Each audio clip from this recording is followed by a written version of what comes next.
Selanjutnya saya akan menjelaskan nomor 5 tentang membangun struktur organisasi syariah. Hal yang harus didasari bahwa sebuah organisasi yang baik dengan kepemimpinan yang baik harus diikat pula oleh nilai-nilai yang diyakini oleh manajer dan bawahannya. Bagi seorang manajer yang islami, nilai-nilainya adalah nilai-nilai islami. Nilai-nilai itu dapat berupa nilai keikhlasan, kebersamaan, dan pengorganisasian. Yang pertama, dalam manajemen konvensional tidak ada nilai keikhlasan. Padahal seperti kita ketahui, keikhlasan adalah hal yang penting. Makna keikhlasan dalam hal ini adalah melakukan suatu kewajiban dengan maksimal atau yang terbaik dengan niat yang bersih. Berapapun penghasilan yang didapat dari organisasi itu, orang yang ikhlas adalah orang yang melaksanakan kewajiban mereka dengan maksimal.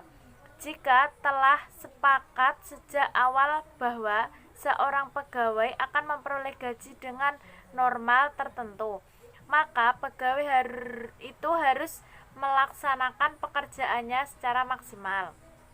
Ikhlas terkait dengan mujahadah atau kesungguhan. Walaupun seorang pegawai mengetahui penghasilannya kecil, namun keikhlasan akan menjadikannya tenang dalam bekerja. Kedua adalah nilai-nilai kebersamaan. Jika dalam sebuah organisasi tidak tercipta rasa kebersamaan, maka hal itu akan merepotkan pemimpin organisasi. Meskipun berhimpun, namun jika nilai-nilai kebersamaan tidak ada, maka hakikatnya sama dengan sendiri-sendiri.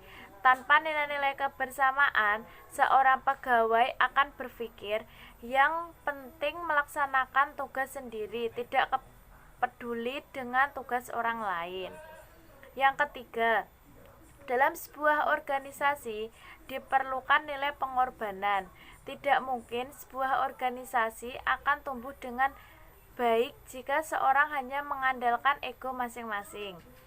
Sebuah organisasi yang pemimpinnya memaksakan suatu target, misalnya target tahun ini harus mencapai 2 triliun, maka ia tidak akan melihat bagaimana kondisi bawahannya untuk mencapai target itu.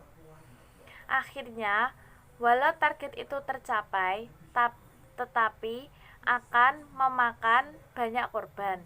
Hal ini sering terjadi pada suatu perusahaan jika menargetkan penghasilan sekian triliun, misalnya, tapi tidak memperhatikan kondisi bawahan-bawahannya.